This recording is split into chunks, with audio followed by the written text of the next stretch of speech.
Yeah, we are live. All right, all right, all right. Yeah. Right, guys. Welcome to today's webinar. And then today, obviously, we're talking about breaking into tech in 2025. And with me in the studio today, we have Henry.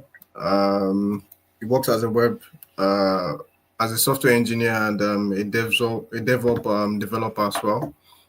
He has been doing a whole lot of amazing work around, helping people to learn new tech skills. Um, Working as a software engineer over the years in Nigeria and now in the UK as well. I really don't think I can do justice to introducing him because for me personally, I like our guests to introduce themselves most of the time because I just believe you're the best author of your own story. So yeah, Mr. Henry, whilst we still waiting for people to join us, can you just tell us something about yourself? Can you tell us about you? What do you think our viewers should know about you? You might have to say this again because we don't have a lot of people yet on the live section. We're still waiting for people to join, but yes, please. Can you tell us some things about yourself? Um, yeah, can you tell us some things about yourself, please? Yes. Well, you did a bit of justice to the introduction, but you got some things mixed up. For starters, I'm a software developer. I'm also a DevOps engineer, so it's like two role in one. I became a software developer first before becoming a DevOps engineer. So in the process of the course of we learning how to become a software engineer, I'm going to tell you how I migrated from being a software developer into a DevOps engineer. It just shows how technology is moving at a very fast pace. So I've been a software engineer for professionally. I've been for the past, I think it should be like the sixth year. That's professionally. But if you're going to add some other parts where I was learning the whole processes when I haven't been working professionally, you're going to make it like maybe 7 to 8 years. So in all round, I'm a software engineer for the past 6 years. It's self-taught. Yeah, you should add that to it. Mm. Self Yeah. taught. That's really interesting because I that seems to be like the reality of things these days. Yeah, Yeah. a lot of people who find themselves in tech these days happen to be to be self taught. That seems to just be like the reality of things these days. And Well, no, go ahead. yeah, and personally, like we at Girls into Tech, that's what we kind of do majorly. We help people that might not necessarily have that resource to maybe secure a tech degree or something to learn the tech skills as well, and jump on that pathway, jump into tech. Yeah. Yeah, but do So, you agree that most people who get into tech these days, perhaps maybe if we are, I don't have the stats off, and this is not fact anyway, but I would guess or I would assume that maybe up to 60% of people in tech these days, apparently maybe most of them are like self-taught. Do you think that's the reality of things? um, well, to an extent, I want to agree with you, and to an extent, I will say no. So, when we say self-taught, for you to become a professional as a software engineer, there's some level of how you're going to teach yourself. So, this is what I tell people. I can teach you concept of how to program. I can teach you concept of how to build something, but the challenge you're going to face in the nearest future, we don't know. So if you don't teach yourself how to solve problem, if you don't teach yourself how to use those concepts that you've learned to solve problem, you can't really call yourself a software engineer. So when we say self-taught, in my own regards was, so during the time when I transitioned into tech, because my first degree was BSc microbiology. when I tell people that, them, how did you transition from being a microbiologist to a software engineer? Which I tell them at the very initial stage, it wasn't funny because you're trying to learn new stuff. So that's why I call myself self-taught. Yes, we have a lot of people going the same route. We also have some other people going the route of going to school, that is going to study computer science and the likes. So my own part, I chose the part of self-taught. I learned from the scratch. Self-taught make you dogged. It makes you rugged in the sense that you're not baby fed issues, or you're not baby fed how to solve problem, because you have to dig deep within yourself to solve those issues. So going back to how I started from basic HTML. That's the scratch. So I remember building my first static website with just HTML, which, trust me, that's to that, I still find that project as one of my best projects I've built so far. To be honest, I tell people, because that's one of my first thing I built, and I showed people. I just took screenshot. I showed this is what I built. I was even like doing the marketing and all that. Like I really built this. So self-taught make you rugged. That's the word. It makes you know your craft in into in, because you're not baby fed. It makes you do your research so much that you really want to know your craft. But you see have other ways of being a software engineer. You can also go to, like I said, you can go to school, study computer science. You can also do your masters. I also had a masters in software engineering. Yeah. But one thing school doesn't give you most of the time, school doesn't give you the industry, what I call it, industrial exposure to how you're going to build problems. What school will probably tell you it's how you're going to solve problem in an academical way. Okay, you know the concept, which is also good. You know the concept, because basically, if once you know your concept about programming, it helps you in the very long run. Then how you're going to solve a problem, it now falls back to you. How you're going to solve a problem in future. School is not going to be there to show you how you're going to solve a problem, or neither your mentor or your mate is going to be there for how to solve a problem. It boils down back to you how your problem skills is going to come in play. Mm. Yeah, I think that's the truth though, because the reality of things is like you find out that most people who are like self-taught are people who are like really passionate about what they want to do. Like Mhm. you find out that some of them have tried something else before, and perhaps they just kind of like discover that, okay, maybe this is not my thing, and this particular tech pathway or something is what I want to do, or is what I the path that I want to follow. And Mhm. when they go into it, they go straight heads on, to get the job done.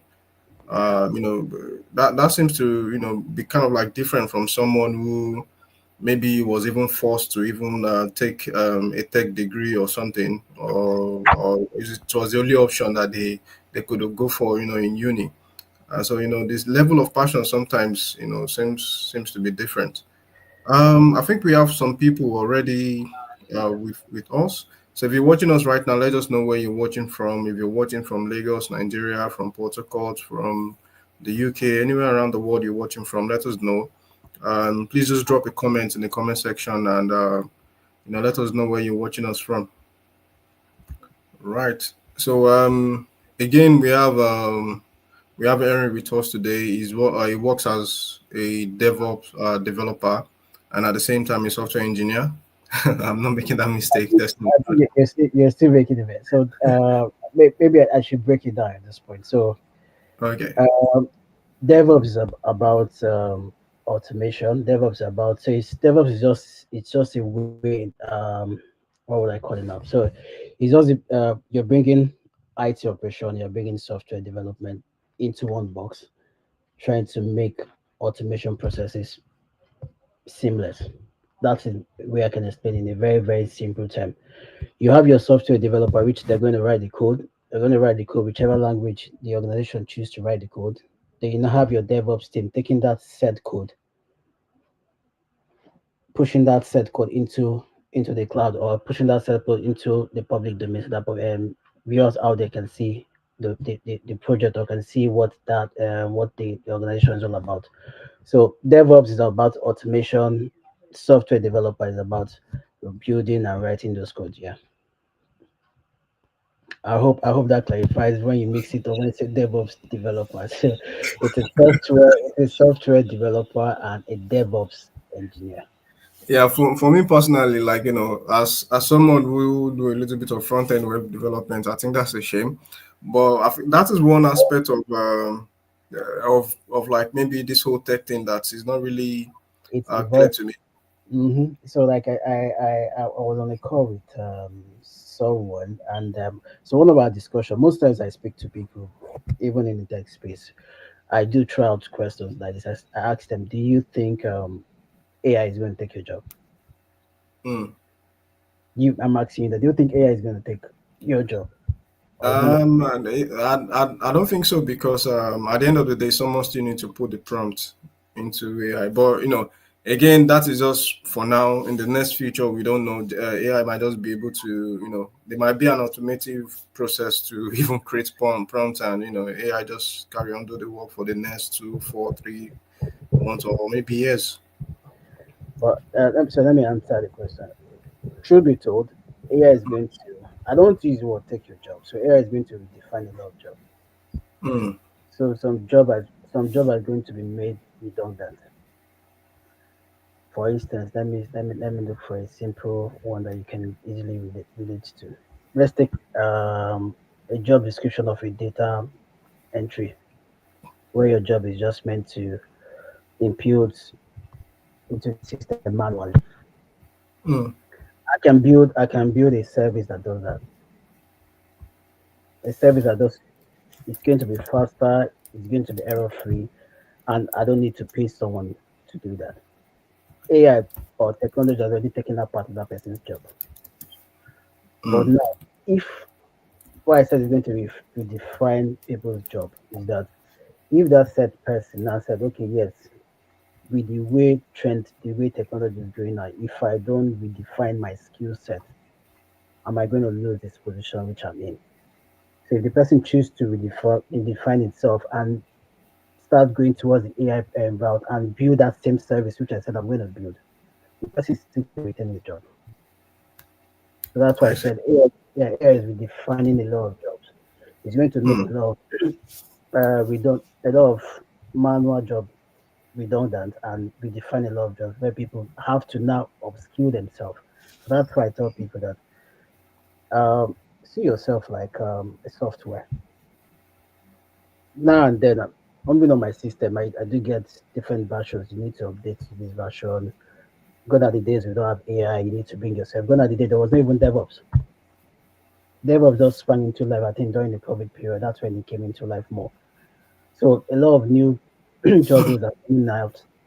Prompt engineering, those things are coming out. AI develop, those things are just coming out. So you need to redefine your skill. You need to update yourself. It's like updating your version. If you're on version one before, you need to update yourself to version two.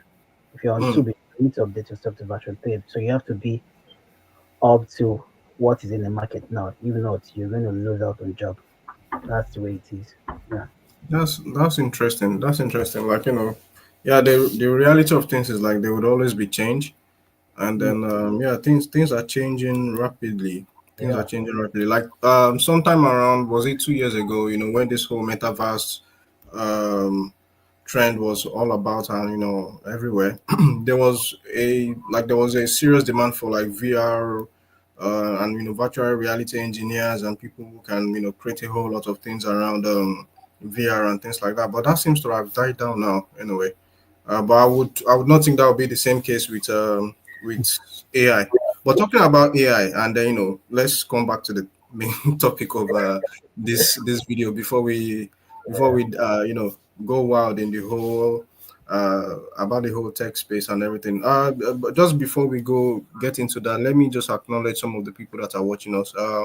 Biaya says, Biaya is watching us from Sokoto. Thank you, Biaya. Thank you for joining us. We have Benita watching from the UK.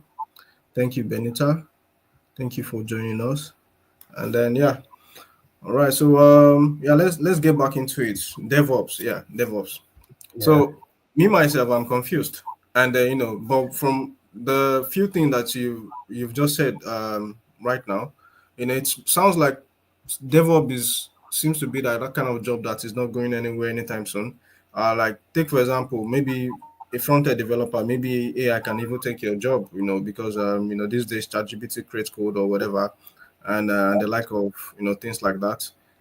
Maybe not, maybe not, but so DevOps, how does that barrier cut? How does how does it provide like maybe more job security, and what's the day-to-day job like? What's the day-to-day job like for people that actually interested in that pathway? in DevOps.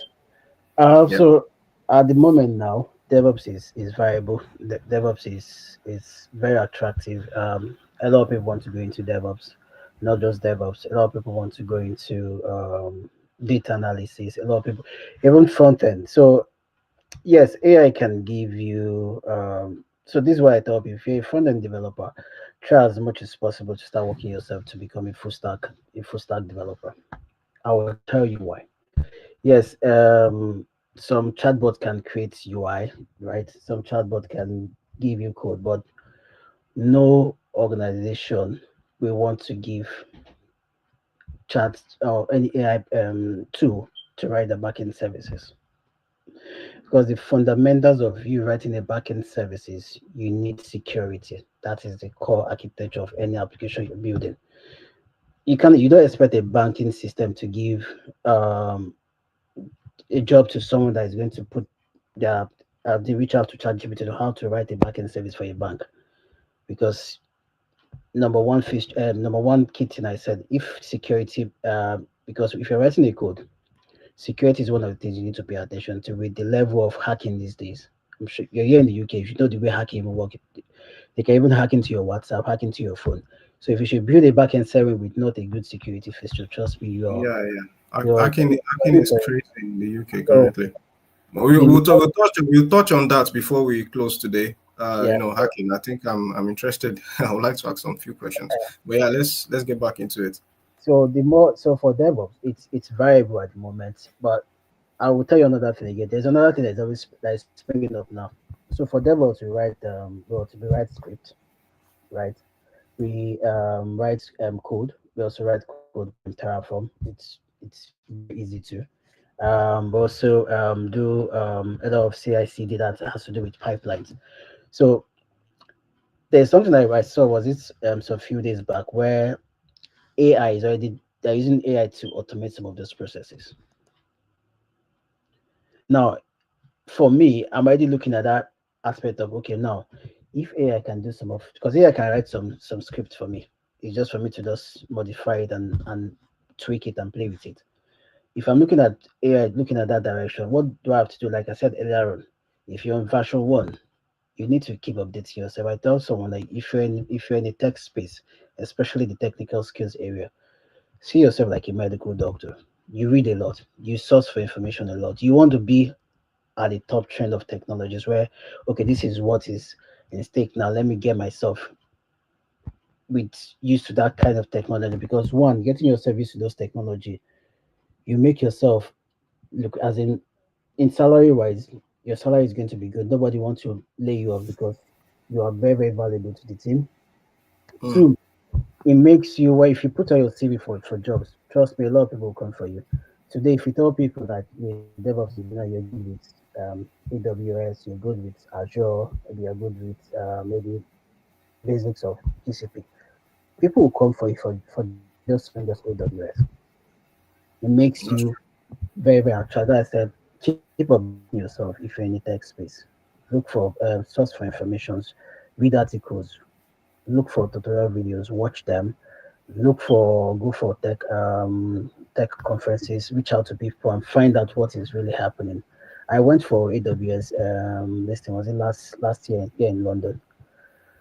They There's a difference between we here in London and should I call it let me say Africa, but that's where I'm from too. So where I work Nigeria before precisely. Nigeria, so where I work before leaving the country, that we're just fully on prem. Well, maybe due to the regulatory body that we're working with, they don't want us to put our resources there in the cloud. And Mm, then you always, there's this kick and start. You always restarting servers. You always okay, server is down. You have to. But if you're in the cloud space, you don't need to do all that. It's just so. Let me just break it down for you. Cloud is not up in the sky. That's what some people thought. When they say cloud, it's not what you have in the sky. Cloud is just somebody managing your environment for you while you do other Mm. things. That's what cloud is about. So your data infrastructure and Somebody is managing it for you. You don't have to bother about. So it's not dependent on the services you want to request for. So it's like this. You're managing my resources now. You can give me different options. You can choose to manage just my applications. You can choose to, okay, I'm going to manage your applications and I'm going to manage the security aspect of, okay, I'll provide security aspects to your applications. You're going to charge me for that. Or maybe you can say, okay, I can only give you this set of my application for you to manage. Where I was working before in Nigeria, what we did, they were managing like 20% of our infrastructure, mm. but the rest of it, 80% of it has to be done on-prem, which is just Visual Studios. so So so right cloud now is just then would you say that as a DevOps developer, like your DevOps, day-to-day DevOps DevOps engineer. engineer, okay, DevOps engineer, would you say as a DevOps engineer your day-to-day job is basically basic again now basically because it would entail but coming from a layman or someone who is not a DevOps engineer, would you say like your basic job or your main job is to like manage data infrastructure of any organization? So DevOps basically they automate, they manage applications, they manage your infrastructure. Mm, Yeah, that's so interesting. so that's like just in a simple term where I can just put it. They manage your infrastructure, they manage your applications. So you as a developer, you as a front end, you write your code. You don't care how it's going to be live. That's not your business anymore. You give it to DevOps engineers. DevOps engineers just to find a way of putting that thing out there for people to see in a very, very secured manner. Yeah, and I think one of the interesting things you said earlier as well, like talking about AI and how AI have kind of like integrate into all of these tech pathways and things like that. DevOps seems to be like one of those jobs that is not going anywhere anytime soon, and AI cannot really take it. Uh, Reason being that just like you said, it's entails a lot of like back end activities, and obviously some physical activities as well. Maybe managing the cables and wires. I don't know. Maybe Mm. uh, yeah. Well, you're not managing for you're not managing cables for so you're not managing cables for a DevOps engineer. I just gave you an instance of let's go back to the definition of cloud. Cloud is somebody providing the services of. You don't need to bother about your servers. You don't need to bother the size of your servers. You can scale at any time. You don't need to bother about your infrastructure. Somebody's already doing that for you separately. Mm, Your job as an organization is okay. Come and use. I want to use a platform. automate the process. N- Now, the automating the processes of maybe trying to host your web profile online has to do with the DevOps engineer. How that DevOps engineer is going to do that process is him writing, like maybe using Python, maybe using Terraform to build Mm. infrastructure and the likes. So that's me going a little bit deep into it. So basically, what DevOps does is just to automate those processes. You're not managing server, you're not seeing the cable.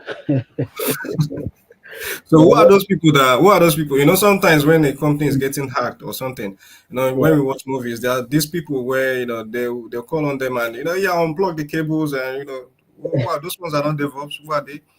So those you call those are like infrastructure engineers. Yeah, you call them Okay. like that. There has But the those people are most likely working closely with DevOps engineers as well, I guess. uh no. So No, yes, okay. let All me right, break let it me down for us. let me break it down. Let me look for a simple word I can explain what's Because happening.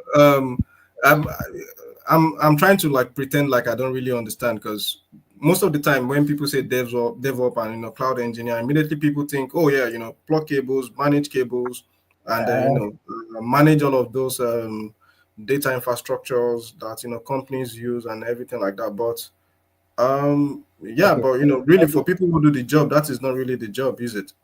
So let me I'm trying to get a simple definition where you can understand it. So let me use this definition. So DevOps is a set of practice Hmm. tools. Now I'm going to pick those words So, one by one. yeah, It's a can you set give of, us examples of those tools as well? yeah, sure I will. So let's start with DevOps is a set of practice. Let me read it out, then I'll pick those words one by one. So it says DevOps is a set of practice, tools, and cultural philosophy that automates and integrates the process between software development and IT teams. Now let's go Hmm. back. Let's go back to the definition. DevOps is a set of practice. So, what is the traditional practice of people on-prem before? Let me put on the chat bar. Maybe we cannot see it. So, what is the traditional way of managing software application? Let me give you a live scenario. Um, let's say, for instance, you're working your server is based on-prem. So, let me explain the difference between on-prem and cloud. I've explained cloud before. Let me just explain the on-prem. On-prem Hmm. means you have your whole infrastructure in one premises. It can be same office, it can be somewhere, but that's what we call on-prem. Cloud, it means somebody managing those things for you. That's what cloud is. So DevOps itself, it's a practice. What's that practice? For instance, your server is down, or maybe you can't reach an application. Your infrastructure guys, what do they do? Let me start with your IT support team. Once you get a ticket and say, okay, an application cannot be reached, what do you do first? You try to see if others can access it. You try to ping the server if the server is reachable or not. Now, let's say for instance, the server is not reachable. Maybe the server is down. The Hmm. infrastructure guys are going to check and go and do like a restart. Now, that practice itself, what DevOps would have done, or what cloud would have done, in the sense that cloud gives you the guarantee that it's 99%, there's a 99% uptime, right? Now, I once see. you host your say your CRM on cloud, the tendency of it going down, it won't go down. That's one practice. Then the tools for you to build those things. Now we have a lot of tools in DevOps. You can I don't know if you heard of Docker. I don't know if you heard of what's it called, Kubernetes, which happens to be the main thing now. I don't know if you heard of what's the word again? Yes. Terraform. Let me explain them in bits. All right. Terraform is just like you writing code to build your infrastructure. Was it last week? I did a personal project, so I was able to create a playlist on Spotify with Terraform. Instead of your manual way of you going on Spotify to click what's it called, playlist and all that, I was able to build that using Terraform. Let me see if I can pop that out. One quick second. Studio.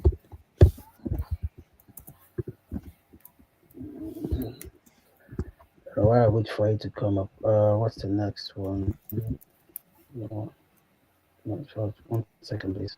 Spotify. Okay, I've seen it. So I'm going to quickly share my screen on this so you can see. So whilst Erin is trying to share his screen, again, if you're just joining us, we are in the studio with him today, and then he's going to walk us through the parts of like or talk us through how to become a DevOps engineer in 2025, and then essentially cover those that area of tech, and maybe give us a general advice on how to actually break into tech in 2025 as well. So if you're someone who is interested in learning a tech skills, you already know that that is what Girls into Tech is all about. Um, right. So yeah, feel free to stick with us, and also please let us know where you're watching from. I think that is interesting. Let us know where you're watching from. If you're watching from Calabar, from New York City, from I don't know, from Canada, anywhere you're watching from around the world, please drop a comment in the comment section and just let us know where you're watching from. All right. Yeah, I hope you can see my screen. Let me see. I'm trying to open Spotify on my system here. So I will just show you what I did. One sec. So this was like a side project. I was just playing with Terraform. Uh, but, from creator okay. Now let me go back to the code. So you can see my code, right? Can you see what my code on Terraform?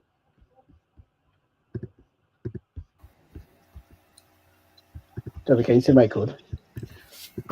Just a minute.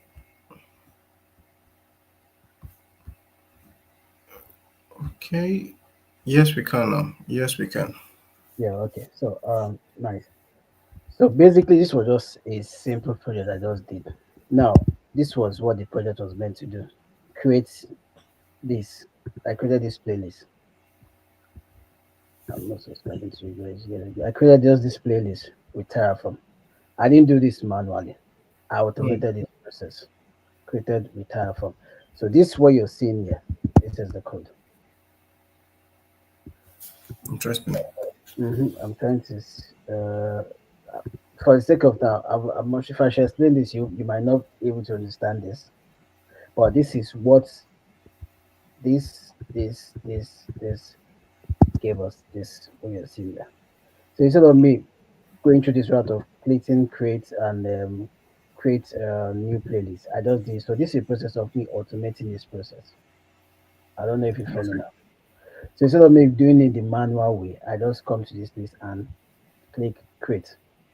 I've created this using this Terraform platform. So this is me automating the process. Mm. This, So this is from what this is what seems like what a DevOps engineer is going to do. mm, Now you can build your taxes. Let's use this case scenario. Okay, maybe the job taxes. Users want a playlist on Terraform. Can you create that for us? Instead of we going manually to start, maybe you're meant to create like 10 of this, or let's say you're meant to create like 1,000 or 1 million of it. Instead of me coming here and start clicking tap tap tap, I'll just probably come here and automate the processes, which is going to make it seamless. that's good. That's good, boss. So from obviously from what I can see in this code now, and then again, this is Shopify. There seems to be like a whole lot of like API going on, data integration, bringing data from one platform, and then automating all of those things, and that is exactly what you've been telling us so far. Again, excuse my layman terms, I don't have the terminologies like you do, but clearly from what you've shown us and from what you've explained so far, I think one of the major points is that this is all about data. This is all about management of data and automated automation of data, and maybe like integration across different platforms and everything like that as well. So whilst time is not on our side, I would just like to ask more questions so people can actually get more insight on how to actually break into tech, or how to actually become a DevOps developer in the year 2025, because obviously new year new me. And the year is coming to an end, and everybody wants to do something new, but tech is broad. There's a whole lot of pathways out there, and yeah. So what are the kind of like skill sets do you think that people actually need, and knowledge that people need to actually become a developer in 2025? I know that earlier on you mentioned Python, but Python is just one of them. Python is just one of like maybe one of those programming languages. What skill sets do you think that people need to become a DevOps engineer again, not developer, in 2025? So let's start with how can you become a soft. Let's use the word. Let's stick with the word terminology of software engineer, so you don't get you don't get everything mixed up. So being a software engineer, you can be a DevOps engineer, you can be a software developer, you can be a mobile app developer, you can be a cybersecurity. So I want us let's don't we shouldn't just put everything into let's just stick with the whole broad software engineering as a case, not just DevOps as a single entity. So being a software engineer, like I said, you can be developer, software developer, you can be a cybersecurity, you can be a DevOps engineer, you can be a lot of things under software engineer. So the traditional way that we know is you going to school, going to college to study computer science and the like. That is the traditional way that a lot of people know, which Mm, is also good. Another way to which you can also get into is by joining boot camp. Yeah, that's some really boot camps that you can join, which are also good. So you can also use the other route, which that's the route I chose. That's the self-learning options. I started getting courses online. Udemy was one of my favorite places I got courses. I'm not, I don't know, maybe they should come pay me for this. Udemy was one of my favorites I got courses. Then another thing again you need to do again is, well, certification should come last, yeah, but which is also good. But try and also get satisfied certificate in those figures because it also speaks volume of, okay, you really know your craft. mm, Then another thing again is try as much as possible to practice because one thing about being a software engineer is you can study, you can read, you can do that, but if you don't practice it, you won't learn it. mm, So being a software engineer is not about reading. It's gone beyond just reading it. You have to practice what you're saying. If you see hello world, I mean the first word hello world is like the common thing. Write hello world, then come back and modify it. Okay, I've written hello world. Let's say, okay, let's make it look okay. If I should put an input, I need to get a response to say hello, or let's say welcome to 2025. Try and modify that. So practicing of code of what you learned is very very key. mm, So another thing again is maybe this is more like an advanced way, maybe to contribute to open source. But if you're just going into being a software engineer for 2025, I think this the route I just mentioned. Maybe you want to go through the traditional route of going back to school, or maybe using a boot camp, or you want to choose the online platform of you self studying. You can Coursera is there, Udemy is there, and the likes is there. Try as much as possible to also get certification, too, which is also key. mm, And the skills required to be a software engineer. mm, Um, you made mention of Python. Python is big. Python is. I was in a train one day where I think I was working on a project. The guy that sat close to me, a white guy, was also I think was he a data analyst or a software developer. He was writing in Python. I was like Python is so big. I write most of my code now in C sharp. mm, That's my own write in C sharp. So you can choose to write in Python. You need to know the programming language. There's Python, there's C sharp, there's JavaScript, there's Java, there's a whole lot. Just pick one and make yourself better in it. And the mm, thing about programming languages, once you're good with Java, once you're good with C sharp, or once you're good with one particular language, it's easier for you to go to another language. If I should pick a new programming language, it should be easy for me to learn than from someone that hasn't learned any programming language at all. The thing is, all concept, the major thing is you're solving problem with that language. Most of them follow the same concept, but the difference is just syntax. For instance, if I want to print hello world in maybe Python, that is print then you hello world. If I want to print in C sharp, it's console.log. So mm. it's just changing. It's Similar just to JavaScript. yeah. That was it's console dot what's it called? Dot log as Console dot, well. yeah. C sharp is console dot ah, kind of remember now. So what is just changing is just the concept, but you get the idea of I'm trying to print out a hello world. So if you have learned how to print out hello world in Python, getting it done in JavaScript it will be easy because at the end of the day, what's the end product? It's just for you to print out that word. What changes is just the concept. Hmm. That's Uh, that's that's really interesting to know that all of these programming languages are useful, and the concept is the same all across all the programming languages. The reality of things is just like the syntax, just like you said. Um, so the way you actually write it's my the symbols, maybe the semicolons, and where you get to use the brackets and all of that might actually be different, but the yeah, concept behind it, it is the same. And once you get the concept, it is actually very easy for you to like learn a new programming language. Even if a new programming language comes up in 2025, it's going to yeah, be easy to learn. But yeah, because we're talking about DevOps, and then particularly I think some most of our audience are interested in that particular field as well Yeah. of tech. So what's tech stack, or what tools or what softwares? I think you mentioned one earlier. I cannot actually remember now, where you were showing us the example of Shopify. Um, Mm. so Mm, mm, what's answer your I question. know ASW is, like, one of the AWS. softwares out there for, like, cloud management and things that DevOps engineers do, and all of that. But aside ASW, what's Yeah. other tech stack? And yeah, we know the programming languages. You need to learn a programming language. You need to know a programming language. But the reality of things is, like, there are also some other softwares that you would have to, like, maybe write your code on, or manage this data on, and things like that. So, So, can you give us some examples of those? in regards to DevOps, what you need, or one of the criteria you need for DevOps is you need to the Linux you need to know how to write Linux language, Hmm. scripting languages. You need to learn how to write with Python. Python is key. Um, Linux is also key because most of the operating systems are being run on Linux. Bash scripting is also important too. Um, so that's for basics. Then for cloud services, so you can choose whatever cloud services you want to start with. So we have most the AWS you spoke about. It's a public cloud service. You can choose to start with AWS. You can choose to start with Azure.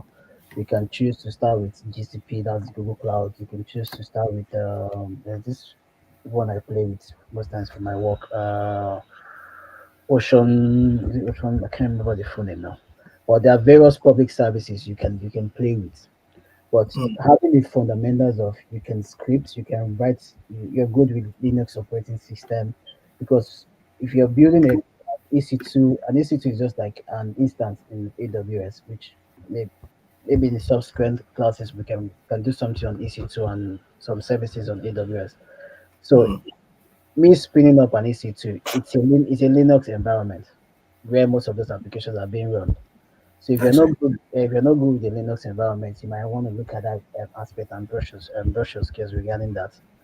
Hmm. Then choosing a cloud service, it's all left for you. I can choose to work on AWS. I can choose to work on Azure. I can choose to work on GCP because those are the three major and public cloud providers that we have.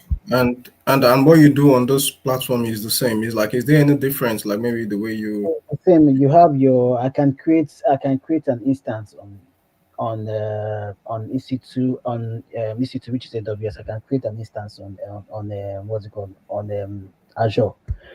Hmm. Both are serving the same thing. It's just in different terms that are being used. It's just like you having you're like renting a server Hmm. from AWS.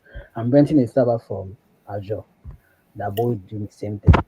Yeah. So, So what it doesn't changes? matter what server it is, a server. No, it doesn't matter. It's just you having flavor of what you want to do.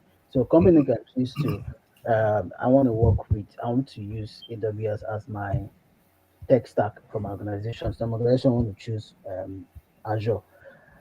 So it boils down to what you want to do.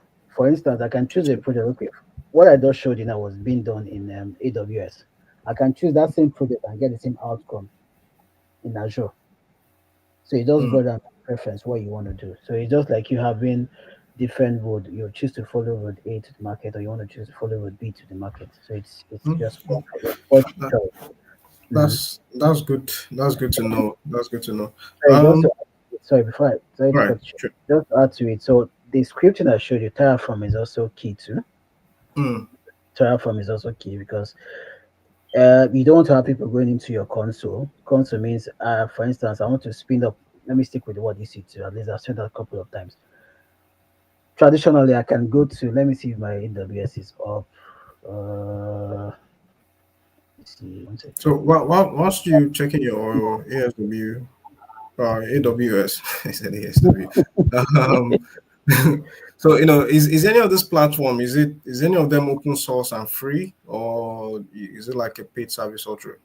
Yeah, so the irony of the thing, you're paying for what you're using. Hmm. Let me try and log in.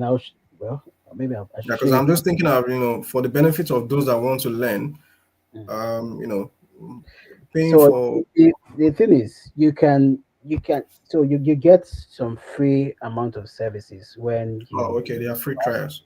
then there's another thing again we do is once you're working on a project, if it's a personal project, try as much as possible to complete your project in record time so that you don't get because the longer they keep those things for you, it's just like me keeping something for you. The more days that I keep those things for you, the more charges You have to it's pay. yeah. But if I should keep it in less than 1 hour or 2 hours for you, it won't be as much. Some might even be as free. So I'm trying to log into my AWS platform. Let me see if I can share this part. Okay. So whilst you're doing that as well, I would just like to kick you. Our next question is Yeah, in. sure. So what do you think about building experience? How can you build experience? Because obviously, someone who does not have experience, the chances of you getting employment is low. But then, how can people actually build experience to break into tech as a whole? Like, are there platforms out there, or maybe a strategy that you personally have used yourself to kind of like build experience and maybe build a portfolio? Okay, let's put that question. Let's 1 second. I want to answer that question. So if Okay, you so can are see, you ready to share your screen then? I'm sharing my screen. I don't know if you can see it. Oh yeah, it is not on stage yet. Yeah, there we go. Now it's on stage. Okay, you can see it, right? Yes. Yeah. So this is my AWS. If you can see, okay. So EC2. Let me move EC2 first. So what's virtual servers in the cloud? Hmm. Traditionally, you have your servers hosted probably on your local domain or probably in your office or something. So this is me going to AWS. I want to make use of this your server, virtual server. Now I have Azure open down here. Let me see. You can see my screen, right? Yes, we can. Oh, time to sign in again. Now, come on, log me out. Okay, so just Second. remove your screen while you try to sign in. We don't Yeah, want yeah, to. it's coming up too. So I'm just trying to show you the the virtual server. I just showed the virtual server on on AWS. I want to show you the virtual server on Azure. So this is my Azure portal, my Azure console. So Okay. this is what called this is virtual machine. All What's right. the difference? So what's the difference between the two of them? It's just me choosing to stick with whichever platform you want to work with at that particular time. So they're Hmm. all different things. The virtual server here, it's in virtual server here. That's interesting. That's interesting, and I think there will be an opportunity for us to learn more about all of these things with you. Perhaps maybe in the coming week or something. If you're happy to do that anyway, we would like to have you on board. Maybe just have a quick section with our community and our people as a whole, so they can actually maybe learn some fundamental skills or some basic skills about DevOps or whatever pathway that you think you want to share with them. In this particular field anyway, I think they would really be interested in DevOps. Do you think that is something you'd be willing to help our girls with? Definitely. Okay. So tab, definitely that's the word. And All there right, could be that's it. That's it. I That's it. mean, We'll stick to that one. We got him, guys. We got him, guys. We're going to have him on board. It's going to, we're going to have more time with him because we have limited time anyway today. Today is just a webinar, but we're going yeah, to have more time with Henry, where he's going to like deep dive into the fundamentals of like maybe of DevOps engineering and things like that, and then he can shed more light on the AWS and then the Azure and all of those interesting things anyway. I'm not saying that is what he's going to teach us, but he would let us know what he wants to teach us by then anyway. yeah. So So sorry to cut you. Sorry to cut you. It's just me trying to just elaborate why I said definitely. So I said yes, we're going to do a beginner friendly where I'll just stick with these two terminologies I just use. Probably maybe one we're going to host like a website using AWS. Then Oh, that okay. same website, we're going to still host it on Azure. So it's just like seeing the difference between what AWS is doing and seeing what Azure is doing, but both of them have the same end product. We are just going to host the website online, or we're using different services. We're going to stick with maybe AWS first, then maybe the next one probably use an Azure. Just want to Interesting.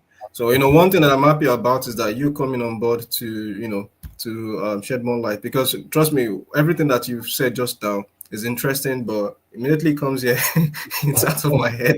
And this is me who have, who is doing some coding already, talk more of some of our girls who do not even know what HTML is, for example, or some people who just, just stumble on this video for the first time.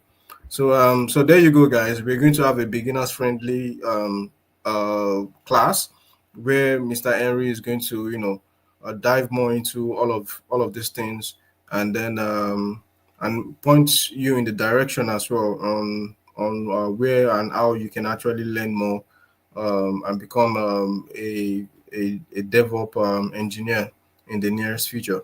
So mm, yeah, that class is going to come up soon, and then we're going to communicate with you guys. We would share that with the community, and we'll let you know when that is going to come up. But with the look of things, I think Mr. Henry is more than happy to come on board maybe sometime next week or before the year runs out.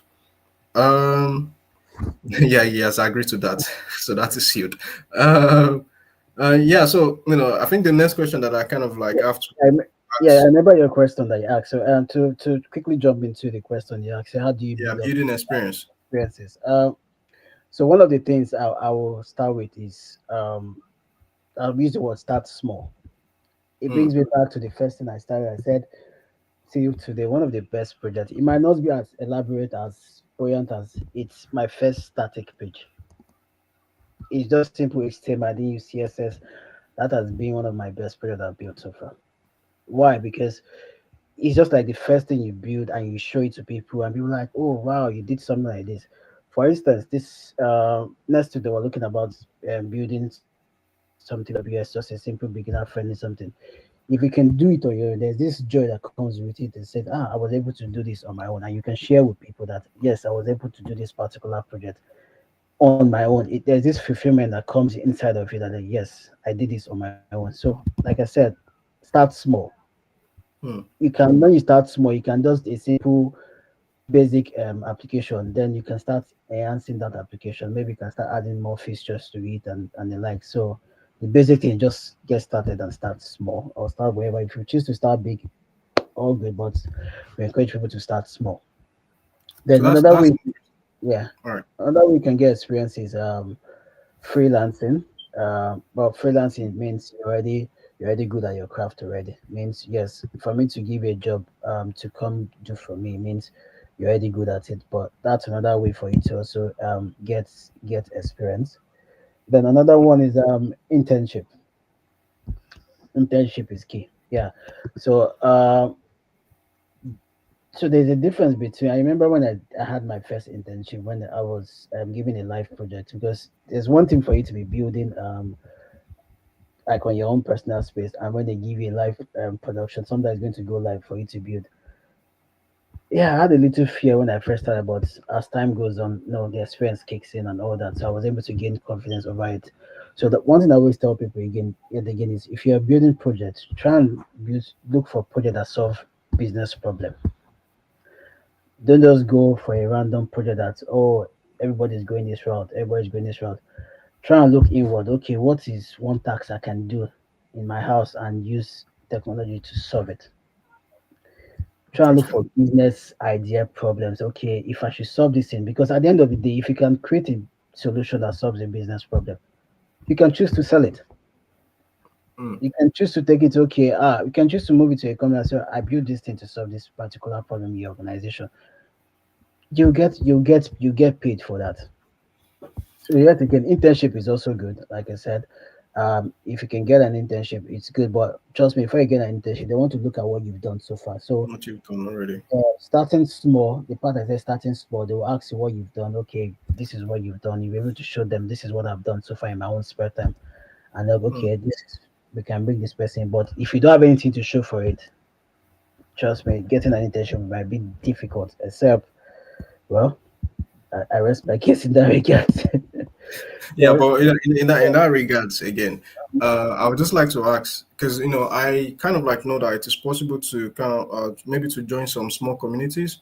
In some yeah. cases, there are some I think there are some platform as well that allow you, or maybe they post like self projects or personal projects that they are working on, and then Hmm. people with different skill sets just kind of like come together, and they actually work on that on the project. I think perhaps that would as well be like one of the ways that people can actually um, Yes. collaborate and work in a team without actually being employed or being on internship programs. Yeah. So Yeah. there you go, guys. You can go through freelancing, you can go through internship, you can develop your own personal projects, and So trust me, I have one. yeah, I have like a couple of two things to also add to what I've said. So networking too is also key too. Like you said, look for groups. You can join groups. You can participate on online forums and the like. Also try and attend tech events where you can also speak to people to you never know. So they might want to bring you on board. So that's another part of you getting experience. And then lastly, portfolio. Try and portfolio is just you having your work maybe online where I can have access to. For instance, okay, Toby said he's a front end developer. Uh, you have like an online platform where I can see projects you've done. So literally, it's just like your online CV. So that's what portfolio is all about. So gaining experience, like I said, it starts small, getting internship, freelancing, networking. So those things are key into you getting building experiences. yeah. Thank you. One last question before we take questions from the people. Um, right. So, what do you think are like some of the common challenges to actually becoming a DevOps engineer or a software engineer, and looking into 2025 again with the AI trend and all of that? What do you think are the common challenges? What are the challenges that we are more likely to see in 2025, and what are the trends? How can people also keep up with the trends? Coming 2025. So one of the challenges I see most times I think it also happened to me during my early days. Imposter syndrome, Hmm. where you doubt yourself. See, trust me, if you write an H1 tag in HTML and say hello world, you've created an application itself. An application is just for you to just make an enhancement. Okay, I've created an H1. Can I create an H2? Can I create an H3? So if you have that imposter syndrome where you feel your skill is not adequate, where you feel you've not learned enough, it can also be like a major challenge for you. So one of the things you can do is to join a Preach to supportive. me. Is that? I said, preach to me. You can preach to me. So one of the things you can join a supportive community, or you know I think the best way is to always remind yourself that you're good. Hmm, That's what I tell myself. I always congratulate myself. If I should do any small project, I always like, hey, I always tell myself, guy, you try. you don't well. Yeah, Hmm, I'm done with. So another thing again is adapting to a new technology. Remember when I said, see yourself like as a system. If you're on version one today, try and update to version two. You can't be on version one. I remember using Visual Studio, 2019. I know. At the time I learned C sharp, there was no ASP.NET Core. It was just .NET. So imagine hmm, if I should just stick with .NET. I won't know ASP.NET Core, making me not attractive in the market. So you need to adapt yourself to new technologies. Then maybe when you become a professional self, then you can now try to see how you can balance learning and work life. Try and have a work life balance, because trust me, if you're not careful, it's going to eat deep into your social space or into your life. So try to hmm. create balance between work and this thing. It's Work also life. yeah, yeah. And I think like speaking on that topic, like keeping up with the trends and learning new skills and everything, because the reality of things is like sometimes people may not just know when a new software is out there or what the tech community is actually talking about. So perhaps it is a good idea sometimes as well, get a LinkedIn profile, join communities on LinkedIn. I think there are some small groups on LinkedIn these days. Subscribe to newsletters, tech newsletters that would keep you up to date. Sometimes randomly, the same way you go on Instagram to watch all of those interesting and funny videos. You can also follow tech profiles or on Instagram, on social medias as well. Those ones as well would educate you or let you know when there are new there are developments or new softwares or new things that people are actually doing in the industry um, these days. So yeah, so this webinar actually lasted up to 1 hour now, which is really interesting. But before we go, we would like to know if you're still watching us, and if you have any question at all for Mr. Henry, please drop a comment in the comment section and let us know, like, what question do you have. Feel free to ask any question at all. If you have any question for Mr. Henry, please drop a comment in the comment section. Please ask your question, please.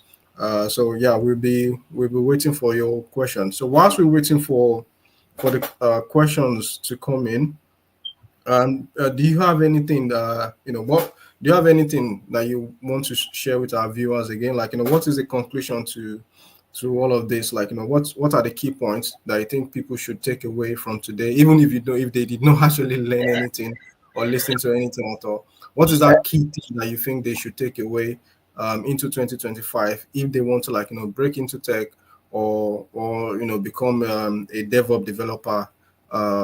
Uh, Engineer again, and not developer, a developer engineer in 2025. So before I answer that, so another thing I want to also let people know is in as much you're trying to build your technical skill, soft skills also matters. Trust me, it does matters because one of the top soft skill that matters is communication. Your ability to explain technical term to a non-technical person. It's very so communication is key. Then collaboration collaboration too because it's also key. I've worked with somebody in Korea before. One of my projects I did with an organization, the fellow developer, she was in Korea. So Mm, collaboration and teamwork is also key. Then time management. Being able to meet up with deadline is also key too. So those are also soft skills you also put into consideration when you're trying to get into software engineering for 2025.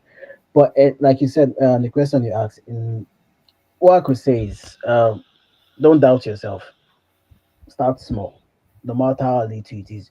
Your small can just be you're just creating a template of okay, I just created an index.html template. Your start mm, small can just be I just registered with AWS. Your start small can just be I just create an EC2 instance, or your start small can just be I was able to test an API or something. So starting small is also key. Two, networking. Networking it's a strong thing I encourage people to also because if you surround yourself with people that are really good in tech, trust me, you grow very fast. mm. Um, Try as much as possible to also build a portfolio. When I mean a portfolio, where people can go to and see the work you've done. So that is also key too. Lastly, I would say stay adaptable, meaning try and keep up with the trend. Technology is changing every day. It's changing every day. So staying up to trend. It's one thing I also tell people, which is also good if you want to really become a software engineer in 2025. Yeah. Yeah. So there you go, guys. Thank you again. There you go, guys. Yeah. So we will just wait for the next 1 minute. I think no one is really having a major question right now. Perhaps, like, or someone is in the studio with us. Victor. So Victor, would you like to join us and ask? Do you have a question for us, Victor? I Is see it you've joined Victor us in the studio Victory? today. Is it Victor Victory? Oh, sorry, Victory. There you go. Hello, Victory. Are you there? All right. So we're still looking at the comment section as well, guys. If you have any question at all, please feel free to ask Henry before we close today's webinar. So, Victory, are you there?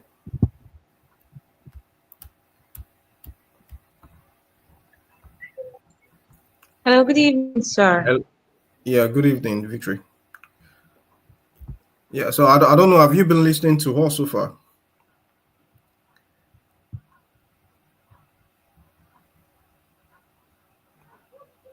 Actually, So okay. Victory has run away. Yeah. Yeah. But anyways, that's it, guys. And thank you for joining us. On this webinar. And just like we said earlier, all of these things, it's a lot to take in at once. But then again, we're going to have a class with Henry in the nearest future before the end of the year. We have another person in the studio again, Feishayo. All right. So Feishayo, do you have a question for Henry just before we end today's webinar? Good afternoon. I do not have any question. I just joined. I really don't know what's happening. Oh, okay. All right. So I see you came in a bit late then. But so far we've been talking about DevOps anyway, DevOps engineering, and which really entails of like data management and automation of data, and software engineering as a whole. And then we've been talking about the tech stacks, the skill set that you need, and actually how to actually break into tech as a software engineer in the year 2025. So if you maybe before you join this webinar today, you might have something in mind already that you think you want to know. So just feel free to ask, and I'm sure Henry would be able to answer any of those questions. Perhaps maybe if there's a pathway that you are working on already, and you just need like advice. Yeah, thank you so much. Yeah, I think I'll have a question. Please, I want to ask that what's the trend for web developers? Because sometimes I feel like maybe people are already leaving the community, or it's not like the way it used to be from the beginning. Am I right or wrong? I don't. Mm. Mm. Well, okay. Let me respond to that. So it's changing. Like so, it goes back to what I was saying from the onset. Um, Web development is still the way web develop. People still build applications. People still build backend and front end services. So now it's now changing. People now build on the cloud. Now you now have your cloud developers. Unlike Mm. your traditional where you have your software developers, you see some people they call themselves cloud developers because they build their applications on the cloud. So it's still the same way it is, but it's just for you to move up to adapt yourself to what is currently entails. Uh, I don't know how cloud is maybe in Africa at the moment, but here in UK it's a big trend. It's very very big. If you're a software developer, for every job description you see, you must know about cloud services. So if you're going to be a developer, if you want to be very attractive in a larger scale, in a larger market, you have to be good with cloud services. I hope that answers your question, Sarah. So Yes. Thank yeah, so they good fish are like cloud services is one of like the trend, like the major trend in software engineering according to Mr. Aaron today. But again, I have a feeling that your question has to do with something about AI because that is like a major trend as well. Everyone is kind of like scared and worried if AI is going to take their jobs and everything like that. But so far in this webinar, we've kind of like had some discussions like one of the major things that AI would never be able to take away is the back end development.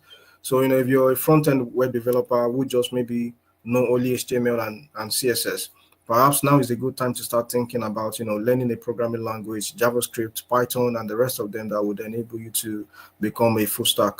Because according to Mr. Henry, um, earlier on, he said, most organizations would not want to give their codes or backend codes to AI, because of course AI store data and learn from data and everything like that. But most organizations would not be building their back-end codes with AI. Someone would have to do that. A person with the actual skill set would have to do that. So if you're worried, if you're concerned, that is the route you should be going through. You should be thinking of how to actually learn a programming language, to become a back-end developer or maybe a full stack developer. The All right, big, so I think that. All right, sorry, okay. just the Everyone big thing there is just for you to just stay adaptable. That's the word. That should be the watchword. AI is redefining jobs. Is AI going to redefine the job that you're currently doing? If you look at it or this that you feel is going to redefine your job, what is it going to redefine it to? Try and start working towards that trend. That's what it should be. Yeah. Mm, interesting. So, again, AI is not going to take your job. If anything at all, it is going to redefine it. And then whatever it is redefining it to, try to, follow the trend. All right. So I think that would that's all for today. That we have come to the end of this webinar, and then it has been really insightful so far. Thank you for coming on board. We really appreciate your time, and we hope to we hope to have that class with you sometime soon as well, before the end of the year, with the look of things. So our girls are interested, and yeah, they are looking forward to joining your class. Yeah, sometime soon before the end of the year. So yeah, so guys, we would communicate. We would let you know when this class is coming up, and then yeah, hopefully you would join, and there is more to learn in the class that we cannot actually really talk about or cover in this webinar today. So from me to you, I say thank you, and peace.